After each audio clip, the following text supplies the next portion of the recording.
Untitled Chapter.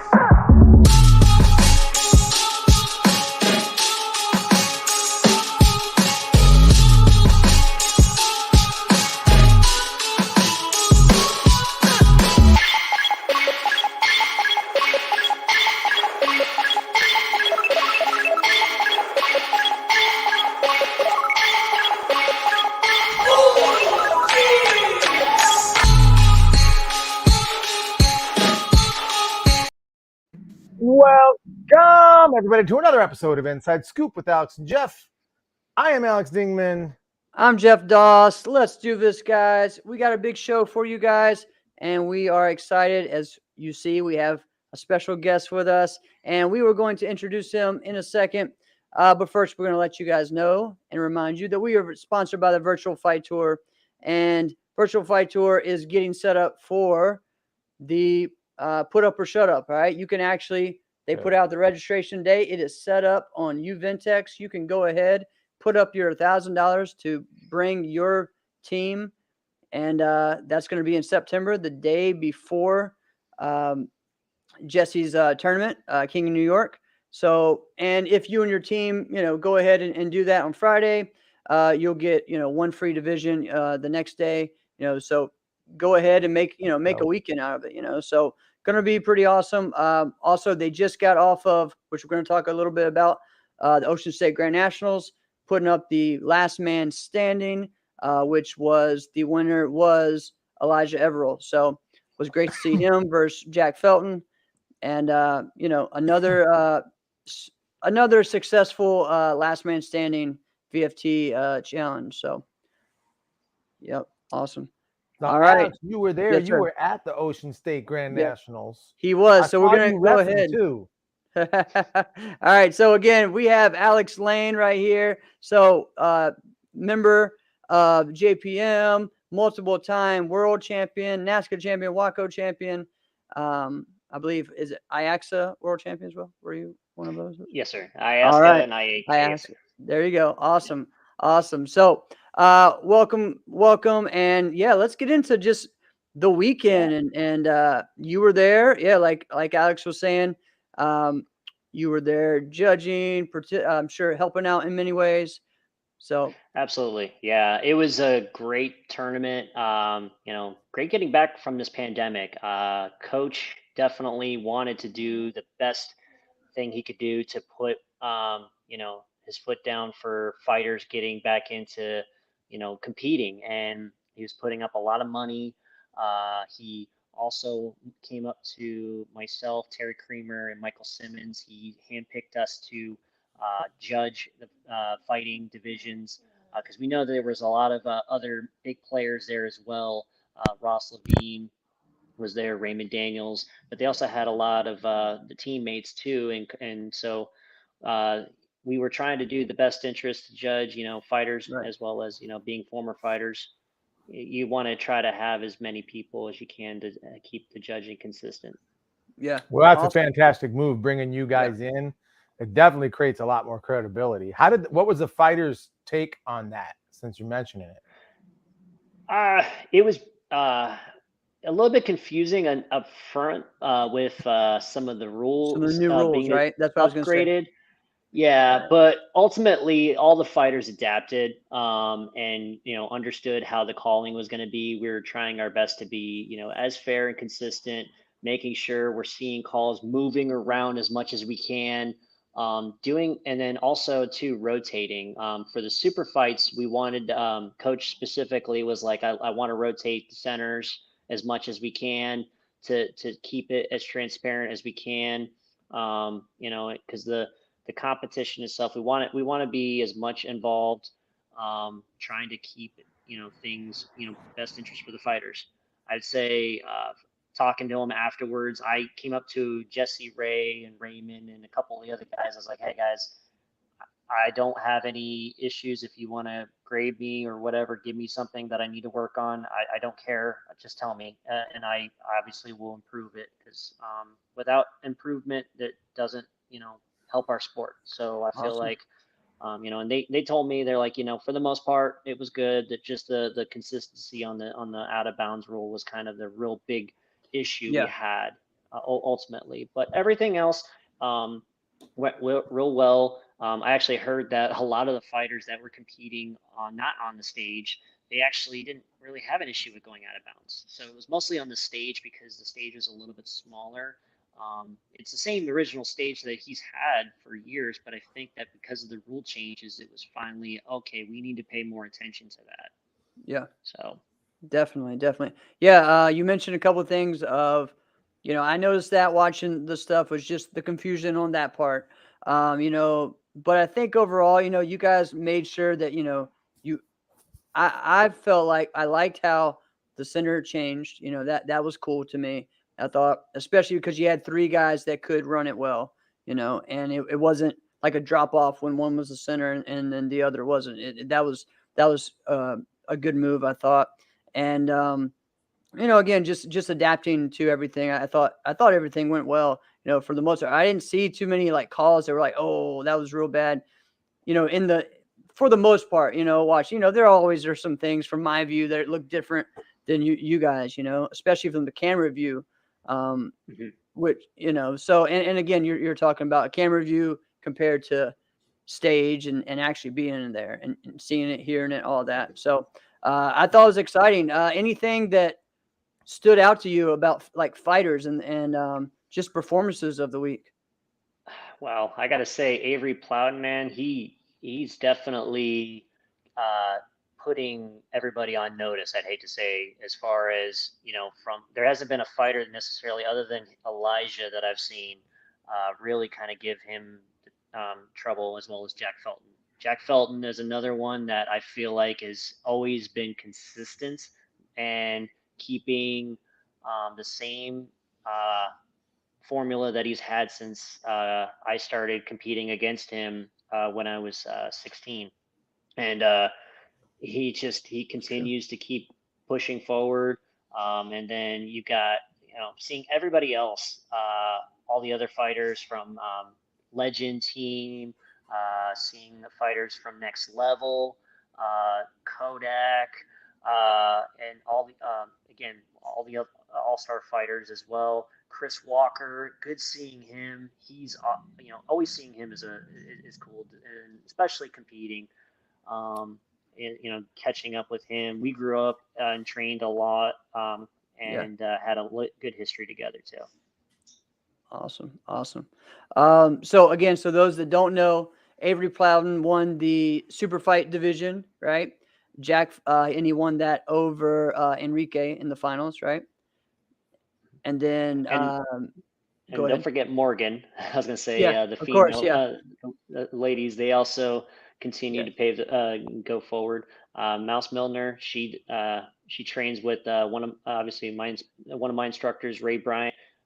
Continues to keep making it to the stage and getting every chance she get to getting the overall. So she, having her there also, seeing her do her stuff was great as well. That's awesome. Yeah, so Morgan won both the open weight and the women's overall. I believe, again, one of those was over Mouse. I think that was the open weight, I believe. I believe so. And then the overall was over Tahira Kadir, which is El Java's daughter, and this is her first adult tournament. So that's so important for her to be able to fight Morgan now. Right. Yes. Very, very important because, I mean, Morgan, like there's nobody touching her, nothing, right? And then there might be a few fighters from Europe that could do some damage. Maybe Katana, if Katana has a hot day, but I mean, we saw that at the Diamonds. It didn't, last. You know what I mean? Right. So, but nobody's going to touch her right now. Right now, nobody's going to touch Morgan. So, the fact that she was able to fight her in her first adult tournament, right? She's not supposed to win, right? She's not supposed to win. So she goes out there and she has a few exchanges or clashes that don't go her way. It doesn't matter because at least she kind of gets a gauge. Like, where am I? Right? Yeah. Where am I? And it's not like, all right, where am I in terms of good competition. Now, where am I in terms of the best fighter that's here on planet Earth? Right? Right. Yeah, no, that's big. definitely. Yeah, definitely big. Also, let's see, we had, the teams, All-Stars 1 teams. What did you think about the team fighting this weekend? Team fighting, again, another very, competitive. There was actually, I believe, 8 teams, which again, for coach's message was pretty clear. Let's get fighting back, make it, popular, especially after coming back from this pandemic. I mean, a lot of players, we saw a lot of people come out and support them, but there's also the teams itself. I mean, everybody seems to all click and gel together very well. The rule changes that came into play, again, adjusting to it. The not winning by 2 points anymore, I think will also help too. I remember judging at the U.S. Open last year briefly for teams, and there was an overtime division with Straight Up and Team Legend, and they went to overtime for about another 5 minutes just because they couldn't get 2 points. Right. So having that 1 point overtime rule definitely will, it's brought down that time aspect, and ultimately having the best team win. So yeah, and I thought it was great. Awesome. That's Awesome. good, man. Yeah, Yeah. I'm so glad that we're down to like we don't have to win by 2 Yeah, anymore. yeah. I'm not a big fan of the win by 2. Yeah, I mean, it was good for creating more, excitement. But there was issues where you had five, team fights with 5 judges, and then you had team fights with 3 judges, and then you had that situation where you just kept going back and forth and back and forth again for like 5 minutes, and then you got to the point where the coaches were getting frustrated with the calls, and it was like, guys, we're on the corners, we're moving, let's it keeps going back and forth. Right. It's give and take. Right. Definitely. Well, speaking definitely. of going back, And let's then to go be back. Yep, go ahead. Let's go back Let's to do how it. this thing started, brother. Right? You Okay. talked about all the guys that you caught up with. Sure. All right. And some of them Floridian guys. Being you, right? A young kid from Florida, started in his martial arts career. How did that whole thing come to be? Because everybody kind of starts, in different ways for different reasons. Because we just remember you as this young teenage kid with 18-foot legs out there at karate tournaments. But like, how did we get to that point? So first off, started martial arts when I was 6 years old. My original instructor was Tom Somerville and Ben Cohen, American Kempo.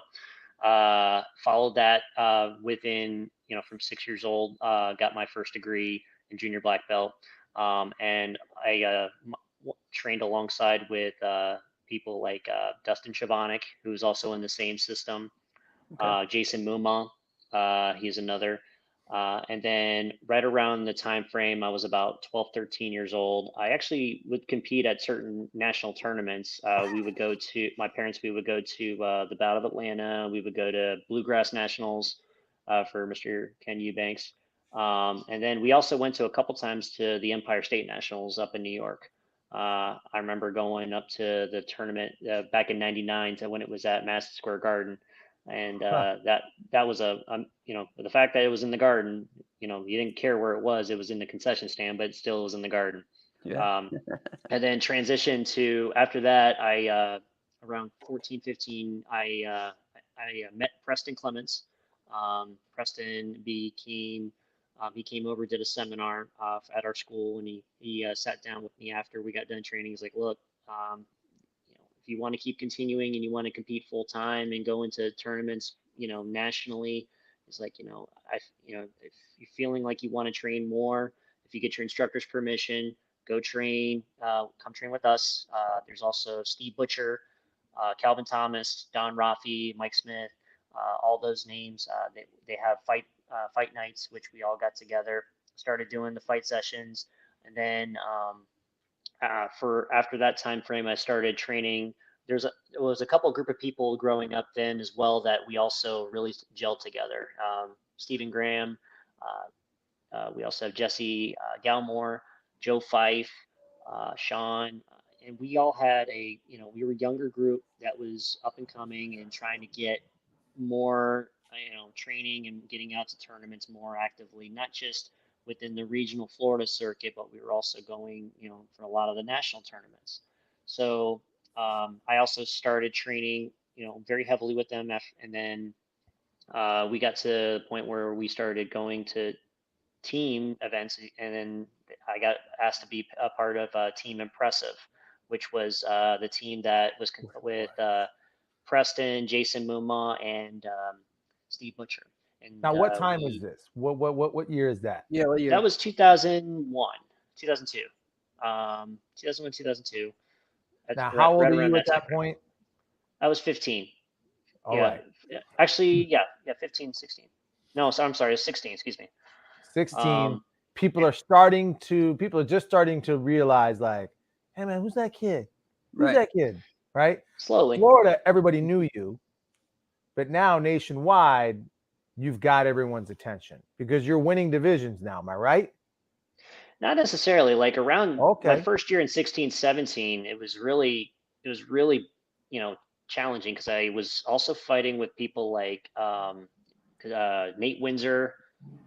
He was he was in the tall group, and then his teammate that Jerry. yeah, Yeah, exactly, Jerry and Davis. yeah, I'm Jerry sorry. Jackson. Jerry Jackson. Yeah. So yeah, 16, 17 was really like it was a start, and then the senior year of 16, 17, Nate and also who was from Alex Reyes. Was it I Ray? forget his name. Raymond? No. Mendoza. Yeah, Yeah, Ray Mendoza. Yeah. Yeah, Ray Mendoza. He was another guy. Alex called him the chosen one. And then the following year, they all went to adult. And so I always, once they went to adult, I kind of watched a lot of them to see what they were doing. And they were fighting people, Jotty, Trevor, Preston, and Raymond, and Jason Borelli, Ninja Fitzpatrick, Right. Jason Facey. I mean, so many top names that were just, it was Not blowing just up at top that point. names, really talented names, like Exactly. very and athletically talented. Yeah. Then watching them, the senior year of 16, 17, I was just like, okay, I know that we're going to have to make some adjustments. Granted, I'm tall. I can, cover a lot of distance. I've got good legs, but I know that going into adult, they're not going to welcome you basically just jumping ship from one age bracket to another. You're going to have to definitely expand your tools and polish up a little bit better, making more contact and doing more to accomplish going forward. Hitting harder and smarter, and also covering more distance, and not always using your legs, completely. Learning to punch more, things like that. Well, all right. So going off of that, so that was like the tidbit of name dropping. First of all, I think you dropped 487 names, but it was awesome though, because those are all the people that really were like impressive to you at that time. Those are influential people that really impacted you, but they're also people of note in the time. So you started mentioning like what it was like when you were in 16, 17. So I never really noticed a lot of juniors. I don't really pay attention to a lot of them. I do remember you as a junior, and I remember I'd say the last half of the year, right? When you were a junior. And I remember thinking to people, I was like, dude, this dude could be a problem. And the book and the MO at that time was like, yeah, but he can't punch, right? That's what everybody was saying. They were like, yeah, this guy can't punch. I'm like, dude, he'll figure it out, right? And they're like, nah, dude's soft. He's not because he can't punch.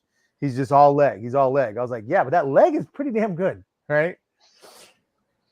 Fast forward, you're in the adult division. What's it like? Because I remember what I saw, and I remember seeing like I knew that was going to happen. And what I thought was going to happen is I thought people are just going to try to bust you up. People were just going to try to bully you and make you want to quit internally, right? Yeah. And what was it like for you? I don't know if you felt like that was your experience, but what was it like for you, your first year in the adults? It was no question. It was really like stress in the beginning, just because I was like, okay, I know I'm gonna get hit. I know I'm gonna get rocked. I know I'm gonna, probably have somebody drop me. Um, I've had numerous times in the dojo getting, beat up, in kempo, but I also had numerous times getting beat up, in sparring with older, full contact fighters. And so that was the one thing that I definitely polished up more. I started going to Mike Smith's studio over in Cocoa Beach. I would drive 2 to 3 days a week, go train at his dojo, because he had a lot of adult fighters that were hitting hard, a lot of even some full contact fighters. And I remember Nice. fighting, continuous, 2-minute rounds as much as I could to try to at least get more aggressive. Because going into an adult, yes, you're right. There were some people that you could tell they wanted to, try to rock me and get me going. I remember there was one tournament we went to fight teams, and they asked the question, "Who's going to fight Jotty?" And I'm like, "I'm gonna swing for the fence. I got nothing to lose. I mean, if he hits me and he drops me, I'll do my best to block or get up and keep going and move forward. I'm not scared." And I did, and it was a good team fight. He didn't like the side kicks that I caught him with a couple times, but he still won the team fight, and that from there on out, I felt like, okay, I can probably move forward with this. I'm still gonna have people like Kodak hitting me late. Jeremy Roque, he was another that would also hit He late. wears that with a badge of honor, though. Yeah, he But does. you know what? It was nothing but growing pains and understanding that you can get better and better. Oh, sorry, excuse my dog.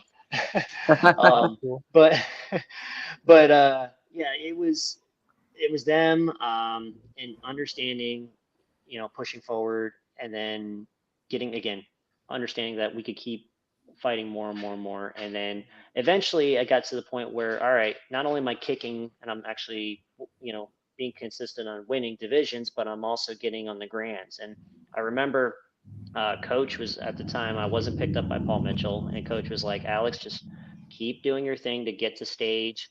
He goes, you're gonna get noticed. And then Preston even also told me the same thing. And Preston's like, look, you got CJB kind of keeping an eye on you lately. I'm just not trying to over promise anything, but if you're gonna keep training, keep doing what you're doing. And Preston's also a big influence on that. We went to the gym, and he got me bulked up a little bit. I remember I was a super lightweight going into the lightweight Right. division. I remember I had to pick up weight, and growing up with those guys, and getting on a diet to try to increase more muscle, more pushing out, so that way whenever it came time to hitting side kicks, they were firm, reverse punches firm, nothing that was soft. Um, at least from my technical side. So, and this is like your rookie year. So now you've just been made aware that a couple of top teams, like no, the top two teams Right. were eyeballing you. This How is did you two- take? this is 2004, right? It was 2004. Yeah. CJB was the only one that was under my I was informed by. It wasn't JPM. Just Right. because JP back then they were at a rebuild stage. Preston was with Elias, Jesse Goldberg. Trying to think anybody else that was with that. Oh, Trevor was on the team, but he was Trevor was on. also Yeah, he was only doing a couple tournaments, which he I was think doing was like 3 or only, 4 events a year. yeah, I think it was like the battle maybe, and then diamonds. Diamonds. Yeah.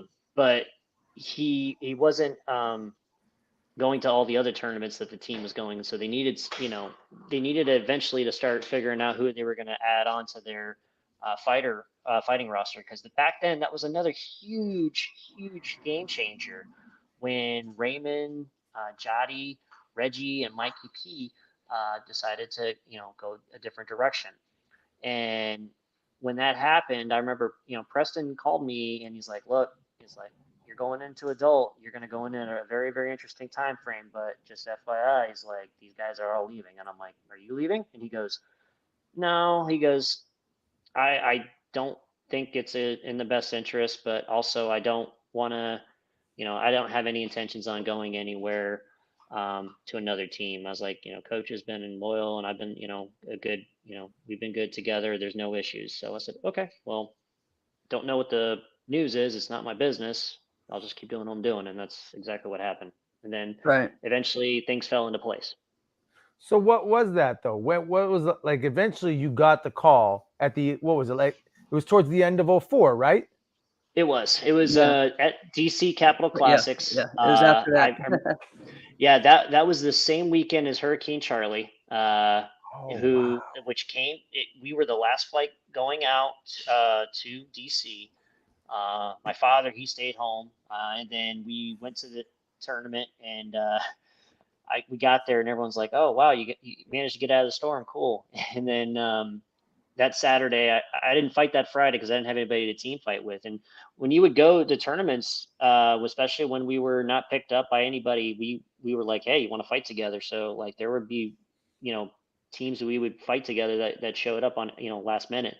There's a I lot didn't of fight. talented guys that Yep. would happen with. Like, hey man, you got Yeah. anything to fight with? I don't have anything. I don't got my team's not here. Who Mhm. who were Yeah. some of the guys that you did that with? That you did because you did that a few times. You just picked up and fought with a few guys. Who were some guys that you did So that with before you ended up on JPM? I'll give you a couple names. Kyle Richards. I fought with Oh, him. that's a And fun one. I fought with Jeremy Roque. Obviously, he was another one. Um, who else? Dustin Chavanik. I fought with him. It was me, Jeremy, and Dustin Chavanik at U.S. Open one year. Or actually, that was 2004.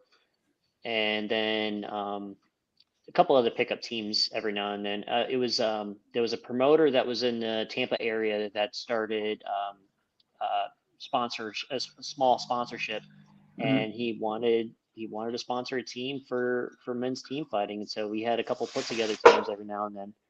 Um, and yeah, no, it was fun. It was Cool. definitely interesting too, because I remember at Bluegrass we fought, and it came down. We actually fought JPM, and it came down to me fighting Trevor, and Trevor gave me a schooling lesson on kicking and not understanding long legs, because I fought Nate Windsor before. He was long legged, but I didn't fight somebody like Trevor who was able to just pick angle after angle after angle kicking. Right. And I remember we were down and I had to get up, so I was like trying to find a way in, and it was not happening. And Trevor was just picking me apart. All right, so wait a minute now. I know it kind of derailed where you were going, Yeah. but Sorry. I gotta know. I want to hear more about this with you fighting Trevor, because from a long lead leg right side kicker fighting a very strong explosive left side hard hitter, great kicker. What the heck was that like? It wasn't that much different than fighting Preston, other than that Preston always came with his hands after his kicks. When I had to fight Trevor at He found ways Bluegrass to do that more year, kicks. well, I mean, Trevor always he does follow up with his lead leg and afterward. But when we were team fighting back then, I was down and they were up. So his mindset was, I'm just going to kick and pick them apart, and that's what he did. Mhm. And it didn't really do much for him. He didn't necessarily need to use hands. So Right. if it's not broke, don't fix it.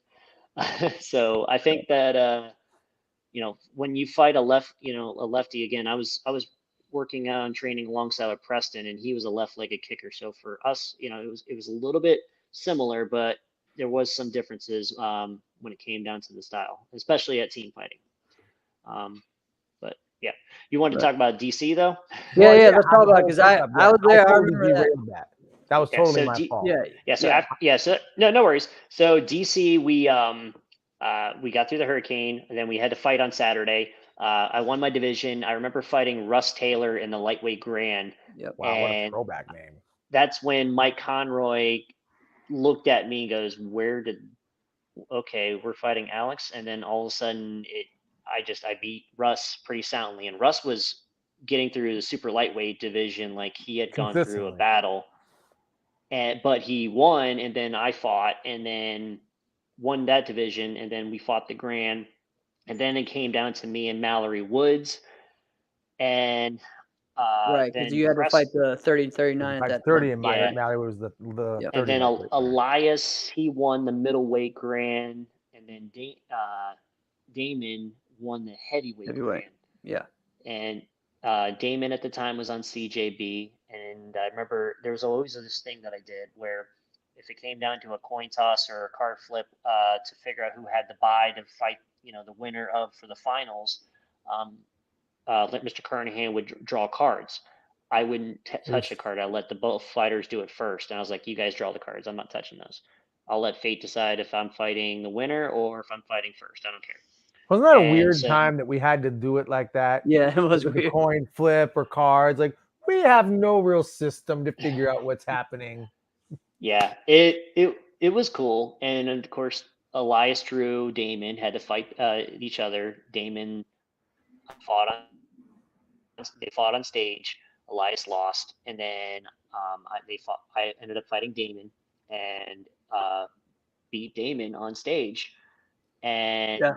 at that point, everyone was kind of like shocked, like, okay, we got a rookie winning the overall. Right. Right. And it was a good fight, and I remember getting hit by Damon's back fist and It's reverse punch, real. and oh, Hey, you remember it. That's good. it's definitely something you'll never forget.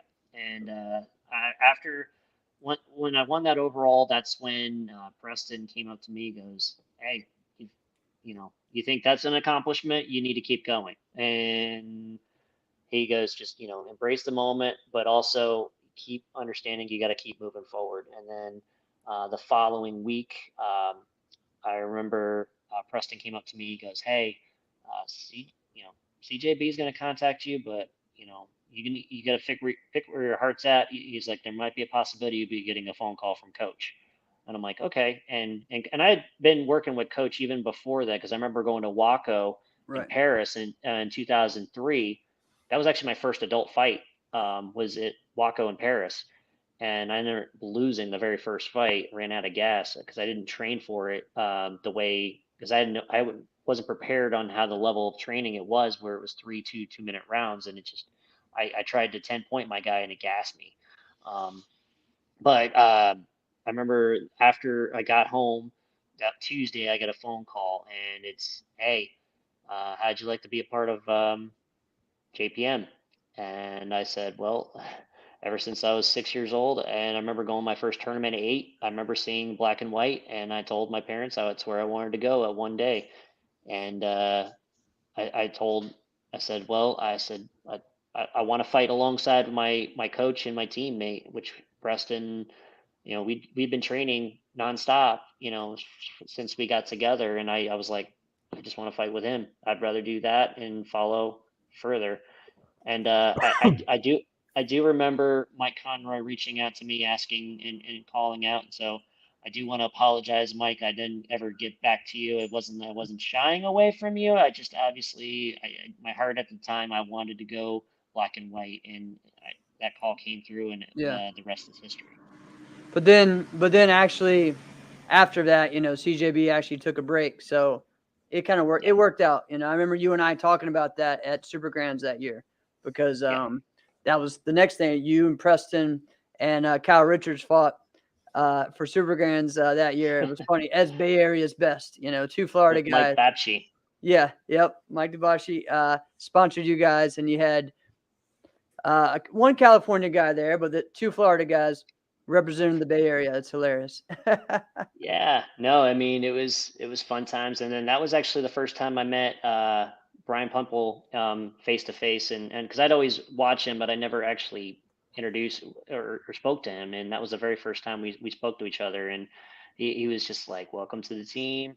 He's like, "Remember, you got a target on your back from here on out, and so whatever you train, you got to train twice as much." And I'm like, "Yep, yes sir, absolutely," and it was a good experience. Because I also remember back then, a lot of people were like, well, Alex is only a NASCA guy. He doesn't cross over to NBL or other leagues. And it's like, all right, fine, I'll go over to NBL.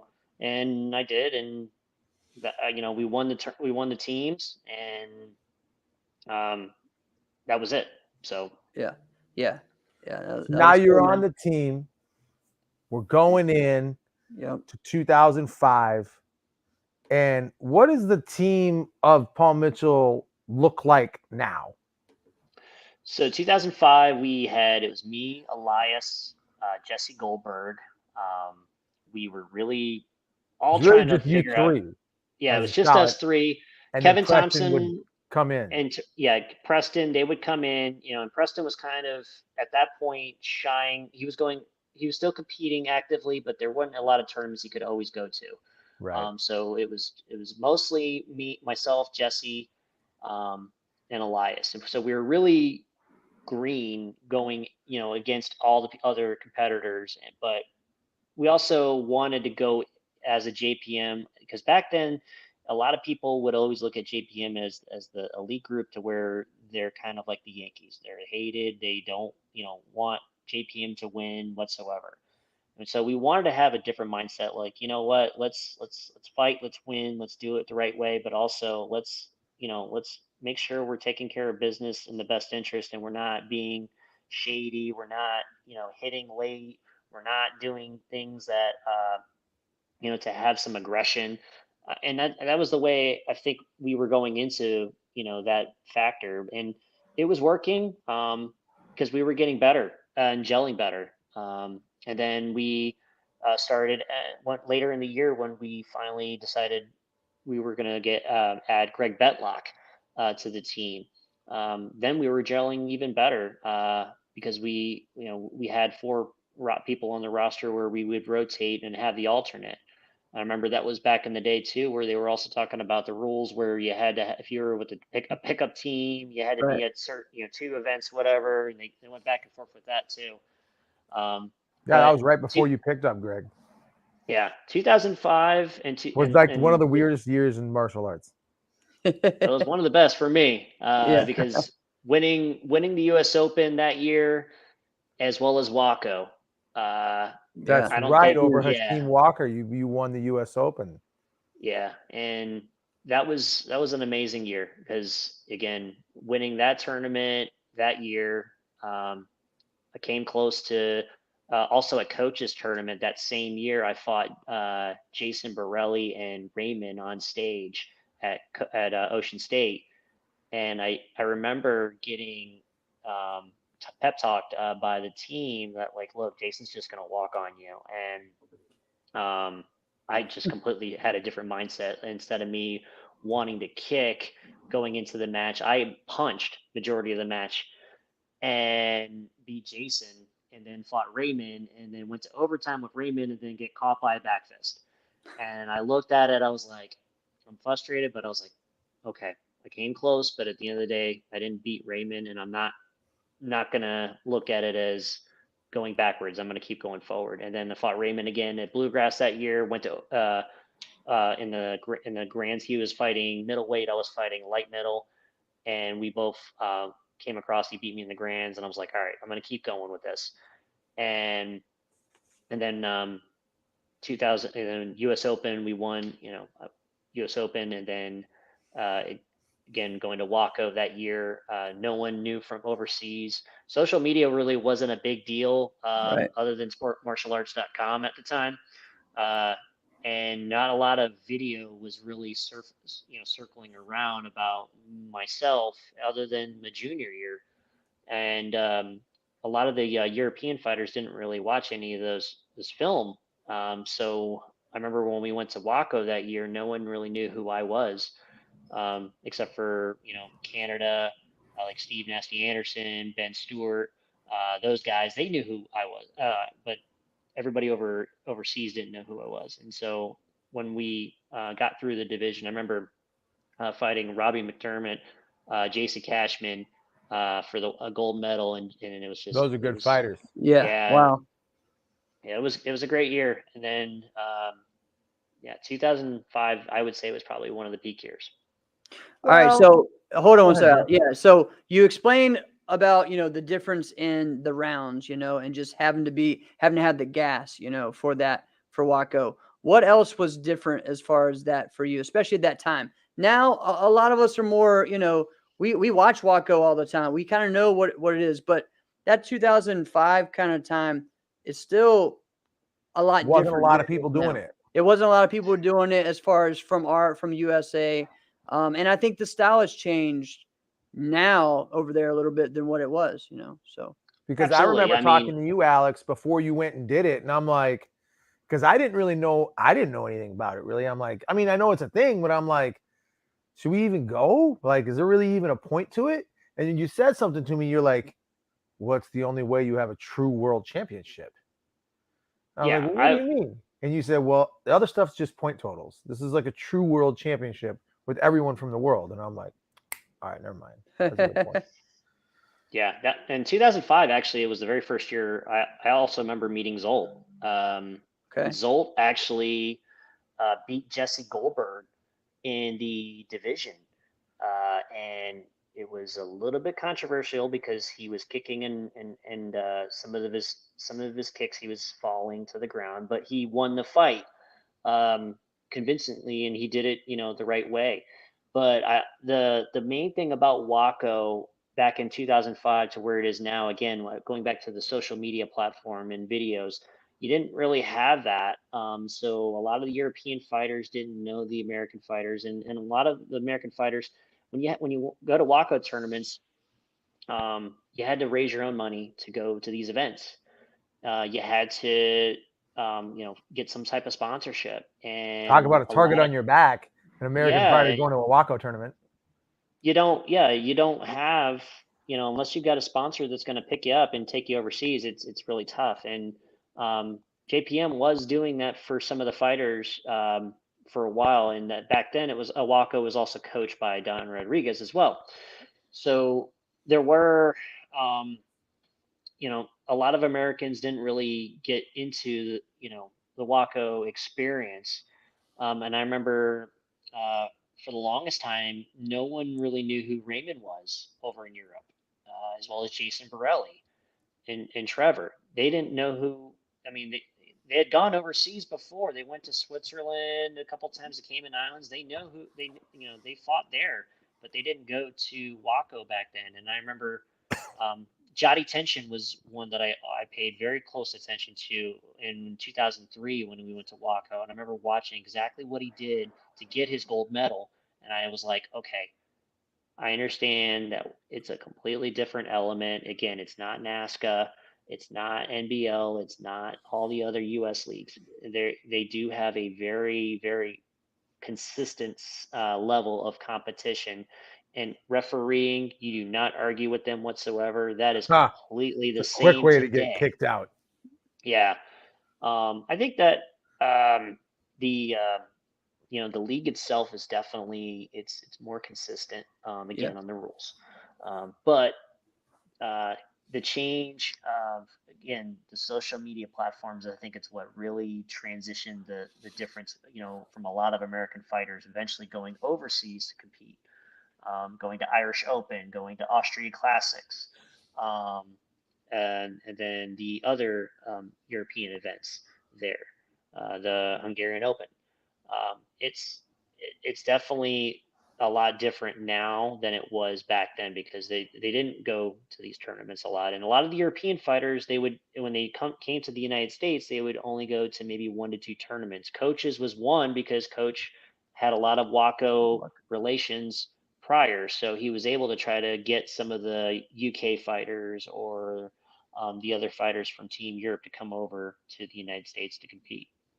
Yeah, I mean, and I remember seeing, like again, even some of the English fighters would come to NBL tournaments. Like J.C. Cashman would go to Amerikick almost every year, and then you had the Winspurs, Matt Winsper that came over for Super Grands in '98, and his brother. So it was different. It was when they came, you noticed it, but it wasn't like it is now. It's just completely different. It's just a different change. The other thing I would say too is having Raymond and those guys go over there and do seminars for years. has changed just their style as well, of Absolutely. fighting. So just a Absolutely. big difference, as when you share your Waco experience, it's a lot different than it is now. You know what I mean? Yeah. Yeah. You And we know, didn't really, yeah, I mean, we didn't have, again, the viral platforms that we have today. Internet was very, very little. But also too, the sport of Waco really wasn't a big deal. Like they were trying their best to get in the Olympics, but it's still to this day is still a challenge. Um, right? and it's getting there. It's getting better. I believe, Waco's got a great leadership behind it now. And I hope that eventually with this pandemic, we get back to getting to point fighting and getting our fighters back overseas and having them coming back over to us and competing, because it definitely brings more excitement too, for the sport, having those fighting to the stage. Watching Elijah this past weekend, and judging him as well, it's different, but his fighting style was working for the most part. Um, Right. besides the fight between him and Avery, that I judged, that was the only difference I saw. But he fought great. Yeah, Okay, but then he question about adjusted the Elijah. rest of the weekend. Yeah, Question absolutely. Right. question about Elijah. Just asking your opinion. Is he the fastest fighter you've ever seen? No, No. All right. Who's faster? I mean, I think there's some candidates, but who do you think is faster? 1999 Raymond. Mm, I yeah. like that you specified the Yeah. year The year exactly. Yeah, because I fought 19, him in '99. yeah, 1999 It wasn't his Raymond. best, but you're right. I think that might have been the fastest Raymond Daniels we saw. 99 and 2002 Jason Borelli. I mean, sorry, I go by the years, but I would say, Yeah. yeah, fastest still is to this day, I believe, is Raymond. Yeah. I Okay, like it. I like it. going on. All Just right. curious. So we talked about that first year on JPM. Let's kind of, just not sum up your JPM experience, but so what were some of the big moments of that? And Good, because I got some ones I want to talk about. I yeah. want to hear what you want to talk about. I would say the highlight, was team fighting at Quebec Open. I was actually just talking to Chris Rappold about this, over the weekend. There was a team fighting. It was, where we had two teams at the time. Damon was with the team, and Chris Rappold just came back from Paul Mitchell. He was on a team in the '90s and early 2000, but he came back later on. And so a coach decided to pair myself, Damon, and Chris together, and we're like, okay, so Chris is going to be the wild card on this roster. So we'll see how everybody else on teams kind of goes back and forth. So we fought, all the teams, and then came down to us in Wazaroo, which was AKA the old CJB. But it was the Wazaroo international team from, Clermont's squad, and I remember David Bossinet, as well as Renee. It was those two, and then I forget the other Was third it was. Maxime? Might have been, yeah, Maxime. Okay. Actually, I think it was. Well, first fight was Damon and, Renee, and Renee had Damon's number and got us down bad. And Renee I was was like, it's sneaky up. fast. That guy was Yeah, sneaky fast. Yeah, he he was. was. And I remember I was looking at Damon. I was like, "Don't worry, we'll about we got this." I was like, and I looked at Chris. I was like, "Just keep it close. Keep it within." Ah, I'm I'm looking gonna at Damon. I laugh was like, like if he that. I'm keeps, sorry. I was I'm like, if he sorry. keeps it close, we're good. So it gets a sidekick at the end against Maxine, and then we're down by 4. And then I fought David, and I don't remember exactly what transpired, but it was just a keep kicking moment. And literally, I remember winning the match with 7 points above the team. Wow. So we came back and won by like 6 or 7 points. And I remember at the end, David Boston pointed at me, goes, "I hate you." And me and Damon were just high fiving, and I was just like, this is probably the best team fight I think I ever fought and watched. And And but no, I mean, a lot of the team fighting, growing with them. Greg Bentlock and Elias, I loved fighting with them. And then even fighting again with my coach Preston, we only fought a couple tournaments together. I And know. Yeah, then crazy. um, it was always a lot of times it was me, Damon, and Trevor too. Which at Joe Greenhall's tournament, New England Open, I remember that was a lot of fun, as Yeah, well as Diamonds. that's a good group right there. I mean, Yeah, yeah, but it was So a lot of fun for sure. Zach you Ross says you had were his toughest opponent. Zach Ross says my toughest opponent. What up, so Zach? you've had a ton of like great like teams and like you've had a lot of eras within JPM that you are part of. Like you mentioned, like you entered at a really interesting time. There Hmm. was the Exodus, there was this floating years to what is JPM, and then insert Alex Lane, right? And then it immediately turns like, oh no, this is a team again, right? Yeah. But then when you mentioned like Greg Betlock joined later on that same year, now it's like you said, you, Greg, and Elias. I feel that was your best team. I think because we trained a lot, offside, that was another reason why I think we gelled together too. And we also, I mean, there were times there, Greg, would have some bad tournaments, or Elias, or even myself, and we would look at each other, be like, all right, well, let's pick each other back up. And I think that everybody that we team fought along, against at the time, we were humble, we were hungry, we weren't looking to be aggressive or hit late or be the bully that people were misconceiving JPN back in the day, because that was, the team to beat, and it still is the team to beat. It's just I think that was the main mindset is, and that a lot of the competitors were seeing like, yeah, these guys are good. They're consistent. They do the job. They're not, they're gonna win, and then that's it. And then every so often, if there was some, times where we would have some fighters that we would have to go, bounce back forth with, we'd have Kevin Thompson right up our butts and saying, "All right, you're staying in this," and that's it. And Awesome. it was, yeah, Yeah. that was it. Consistent's definitely the word I think of you guys. You know what I mean? It was just Ooh, like you said it, Jeff. always there.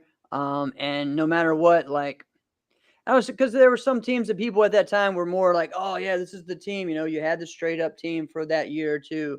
Then it switched to all stars. You had Right. Watcheroo. You had eventually Full Circle, but you guys were always solid. And throughout the years, you could tell that especially you three were close. You know what I mean? And even with adding the other people, like adding Damon later on and adding, and when Trevor would come from time to time and adding the other guys, it just made it more solid.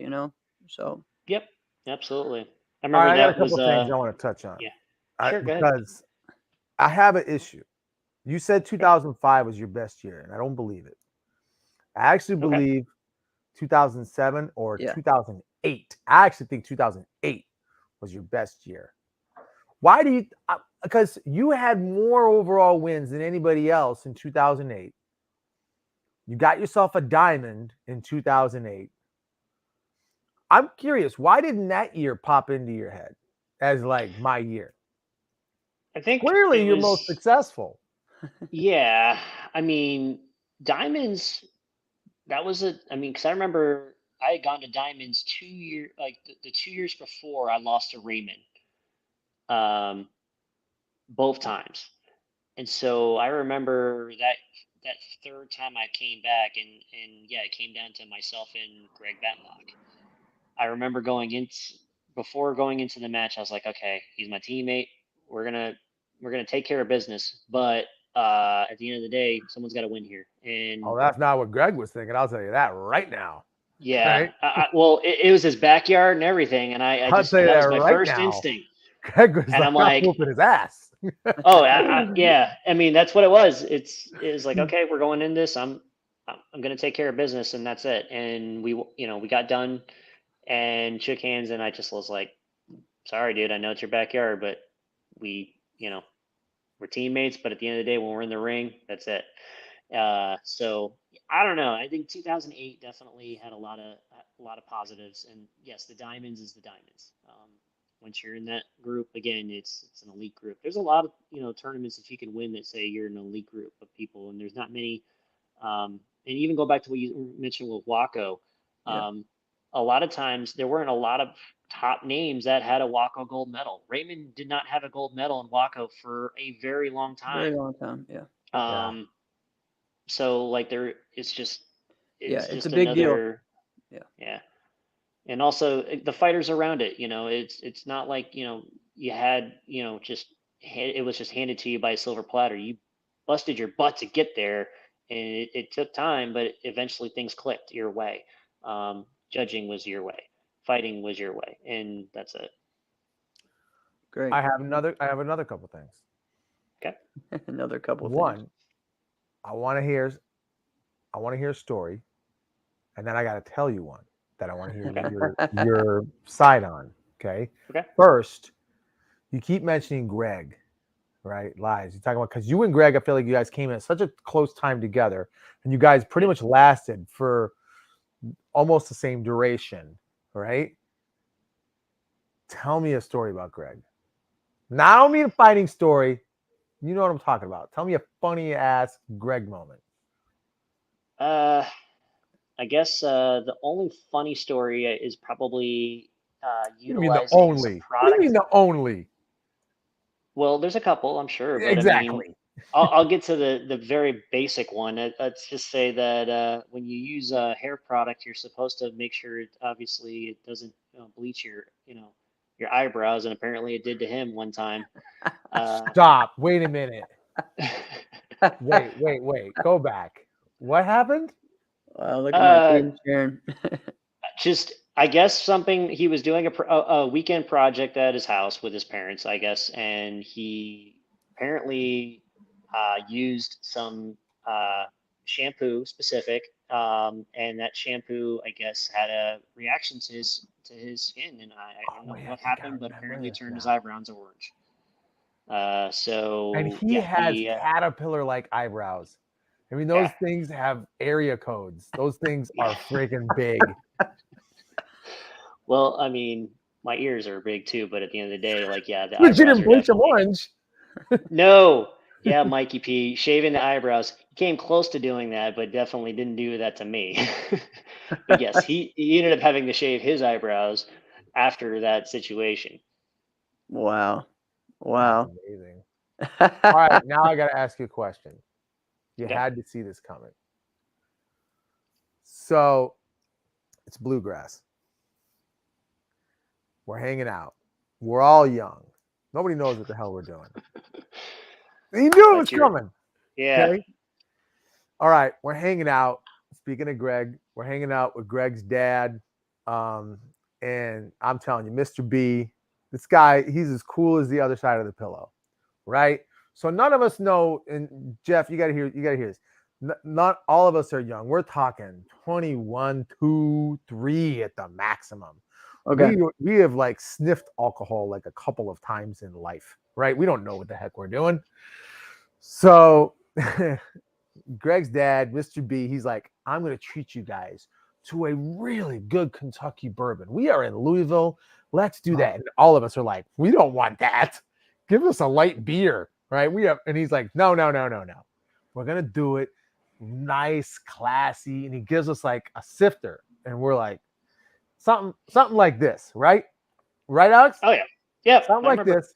And I'm talking, this stuff was great. And all of us bellied up at the bar. We all had like the same type of reaction. We're like,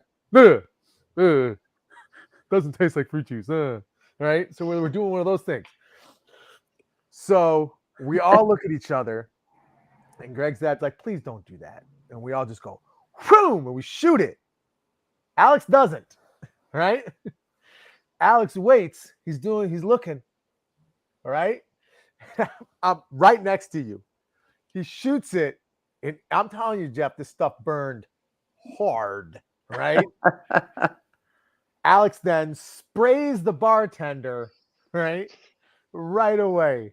Probably the best choice because he didn't have to feel the burn the rest of the time like the rest of us dim rods, right? Well, no. So I don't remember the exact thing that you said, but before we all took took the drink, but you said something before that all of a sudden it hit me, and then I started to laugh. And as soon as I started to laugh, boom, out spews that. And then, of course, you were saying, "Hey, no, that's because you didn't know how strong of a drink that was." And I'm like, "Yeah, you might have been right about that too."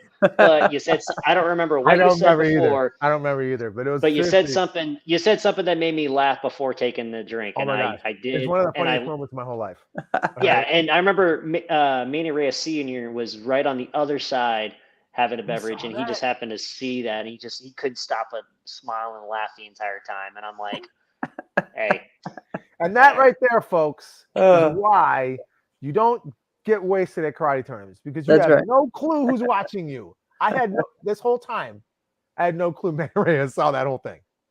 Yeah, but Bluegrass though had the best overall after parties, Yeah. and it was besides the tournament itself was by far my favorite tournament growing up Yep. and Same. competing. Yep. It was great. It was just great.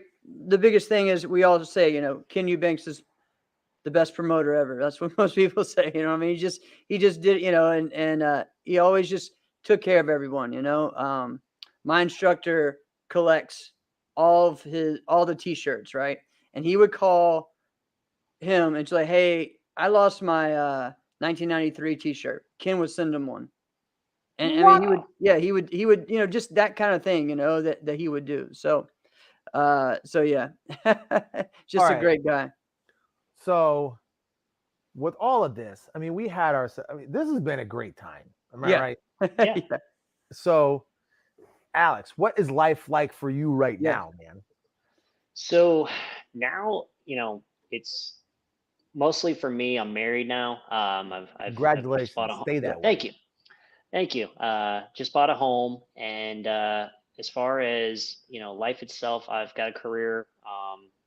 Still staying active as much as I can, but competing wise, it's never say never. My favorite wrestler growing up is the Stinger, and he's just like nothing's for sure. That's the philosophy I've always believed in for martial arts, is that it's always going to be there. I always look at the competition now too, and I always try to, you know, make sure that if there's something that I can do to help and give, a little bit of suggestions, especially for the new JPM members that got picked up recently. I talked to a couple of them over the weekend. I was like, guys, embrace this moment, but also too, most importantly, do what's in the best interest. If you're young, finish, school, get your degree, and because no matter what, martial arts will always be your lifestyle, and it'll always be there for you. You can always go back to it. Yeah, it ain't And going then, nowhere. Right. yeah, and competing wise, I mean, I see all the fighters, and like over the weekend, especially for the super fights, of course, I have got the itch. I would love to get back out You there and have go the compete. itch. Oh, Oh, all right. absolutely. I would love Oh, to you get back hear out there. that, Jesse But Ray? He's got the yeah, itch.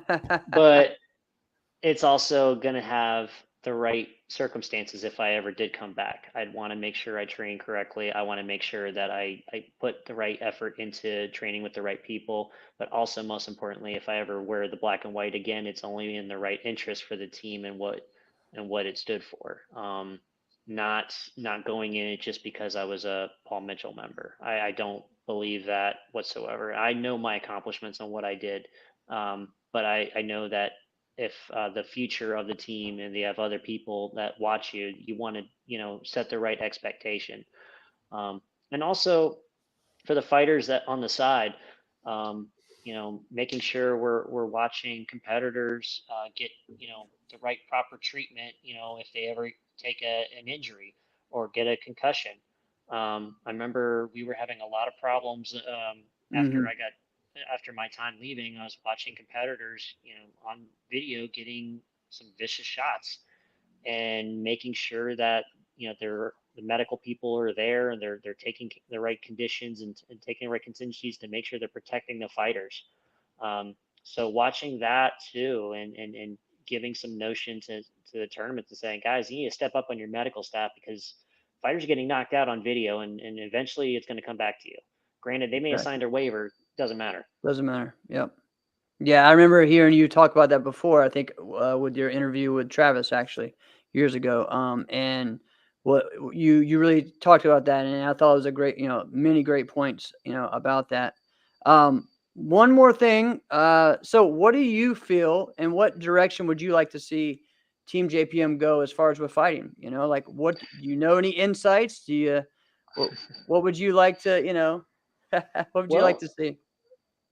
I think that it may follow a similar pattern that it happened when the big exit came up, before I got picked up. There's always that possibility that they could go after your, current talent, or they could also look into going overseas again. They could look into even young talent. I think that the most important thing is that the current team now, they need to, get back to gelling together, being there for each other, at the ring all the time, and then for the fighters especially too, making sure we're there for them, and getting the new people that are coming on board. I think they're going to want to have someone that's young, hungry, and humble, and that understands the black and white persona, and that there's no I in the word team.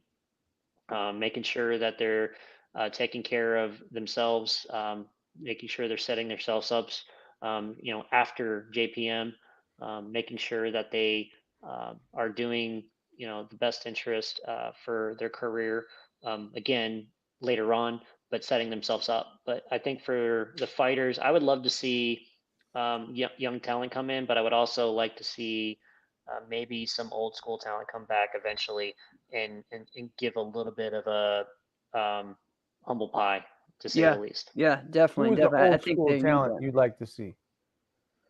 Uh, himself. yeah, I wish. If I had the right mentality and training and time frame, yeah, I would say it would. It's really tough now because you don't know, with the pandemic, you don't know who's still out there Yeah. now. And you're seeing, again, you're seeing a lot of the videos online. Um, I if it was ever a person I would want to ever come back, and again, I don't know the storyline. It's not my business. It's not the team. It's I would love to see people like Cam Dawson come back. But that again, I don't know, you know, the situation on that. But I know him being on the team was definitely a good process, place, um, and having other fighters like him come as well. There was one Uh, thing I wanted to ask you as well, and it was Okay. and I know we're kind of over time, but it was a takeaway from this last weekend. So you were there, you were watching the fighters. Now, Alex, I don't know if you knew this, but a couple years back, I put a top kickers oh list. yeah, Jeff and I made our top kickers list, I did see right? that. Yeah. Top kickers in forms, top kickers in fighting. You were a top 5 kickers all Thank time you. kicker. You were top 5. I put you right there. However, there have been people who've been saying that Enrique Latona is like one of the best kickers ever. Now you got a chance to watch this guy. Mhm. What do you think about Enrique Latona? His fighting Uh, style and his kicking. his fighting style is not bad. Reminds me a lot of Zolt in some ways. yeah, Some ways. And this goes back to a scenario where I feel like his kicking, it does have different elements, um, but I would say he does need to grow a little bit more improvement on having a little bit more hands, um, that are gonna, make some impact, and not, relying on the kicking, and utilizing the ring. Um, because I think that the one thing that really was a big problem this weekend, and I watched the show the other day with Chris Walker and Carlos, is that, regardless if our judging is not really the best interest, I think that, the fighters, that if they learn, the good fighters learn to adapt. yep, And if there was issues that, calls weren't being called correctly, I'm not perfect, but at the end of the day, if I make mistakes, I'll own up to it, and I'll admit that I'll do my best to correct it. But if I was making mistakes, like I think that you know, a lot of the fighting, you know, if you make it that close, then you obviously didn't do enough to make it that way. I think Enrique is a good fighter. I think he's up and coming. I think he's getting better. If there was actually an old school name you want me to bring back, El Java was one, by the way. That's what I was thinking. Because I think him and his daughter, they would be a great combo at some point. If I had to pick somebody as a All wild right. card for JPM people. That's pretty cool. Hey, I like that. Yeah, that's a good one. All right. Awesome. I like what you were saying about his style. He's a good kicker. Maybe standing on 2 feet would be something to we should employ. Perhaps standing on 2 feet, yes. Now there was a couple times where he was leaning back on the angles and going in a direction. Now clearly, if you fall to the ground intentionally, that's a judgment call based off of the angle that you're at. It's a different situation. But if he was also trying to go evade from the technique, that's also another thing. Falling down intentionally, I mean, I think he definitely does have a lot of time where he can practice that pretty well. Or in other words, in the NBA, a flop. I don't think, if he doesn't do that, maybe, I don't know. All right. That's about as diplomatic as I know. Oh man, hey, come on, man, we all had 2 eyes. We all saw this. I mean, I'll see him in battle. That's my next tournament I'm planning to be at. So I'll looking forward to seeing you there. Good, looking forward to seeing you there. When's your next tournament, Alex? Yo, I don't know. I was trying to get to I was trying to get to the battle. It's not gonna be able to make it happen. But yeah. So probably diamonds. Well, I mean, yeah, diamonds, of course, diamonds. But dude, I couldn't go to the diamonds this past year. Right. Can you believe that? But we did have another son, and last one. Not missing a tournament due to, yeah, man. Thank you. Not missing a tournament due to a kid being born anymore. That stuff's never happening again, right? Oh, but, yeah, but it's the best thing. That makes you wake up every morning, right? Oh my gosh, yeah. This kid, this new kid, my youngest son, Adrian. Yeah, he's great, but he has this capability of pooping up that I've never seen before. So, oh man, enough of that. That's enough of that. Yeah, all right. Thanks, Alex. See, we never know what we're gonna expect. Never know what we expect. Man, Alex Lane, thank you so much, man. This was a lot of fun. And honestly, there's so many other things I think that we need to have you back on to talk about. That's what I'm saying. Yeah, I mean, there's a lot of stuff I know. I feel like there's some things that you and I could share about as far as running tournaments, running finals, because I know your dad had always told me you were the guy that made sure you were running night shows. Lots of things like that, and yeah, I mean, talking more about Gators and stuff, and talking about things like even getting more into the concussion protocol rules and things, because I know you look at the sport, from that mindset as well, as far as not just a competitor, but as a, a promoter's kid, and also really you're a promoter as well with that. So we'd love to have you on again and talk about that. And then maybe when we get some news about, the new JPM fighting pickups, they let you weigh in on that too. So absolutely. Yeah, no, thank you guys so much for having me. It's been a long time, talking to everybody, and everybody out there on social media. Thank you very much. I appreciate that. Looking forward. I hope our new squad of fighters that comes up, definitely be good to talk about for sure. And then, going forward with the sport and the league, doing the best interest to get back on this, because at the end of the day, competitors want to get back out to compete. That's the most important thing that I like to hope continue and help out as much as I can. Awesome, man. Awesome. And also to see you come back versus Jeremy Roque in the virtual fight tour. Oh God. Coming up. Yeah. Tell me that would be a fun fight. That would be a fun fight. You know it. It would be fun, but I'm gonna pass on that one. Jeremy and I go to. Oh man, he's got way more training and right now than I do for sure, and it would definitely not gonna happen. Hey guys, if you have a young fighter, Yeah. Yeah, I was just saying, young fighters, go on YouTube, Alex Lang right now. Watch the fights, you know, Yeah. and check Watch, out especially. watch a leg that looks like it's going to be checked and then slip right over a guard and knock Exactly. someone out with a round kick. Go and watch Oh, that. come on now. You- That didn't happen like I'm all the lying. time. Like I'm lying. All right. I had such a great time. Jeff, did you have a great time? Of course. This is fantastic. This is just round one. Yes. This has been another episode of Inside Scoop with Alex and Jeff. I am Alex Dingman. I'm Jeff Doss. See you guys next week. Thanks, Alex Lane. Thank you, guys. See you.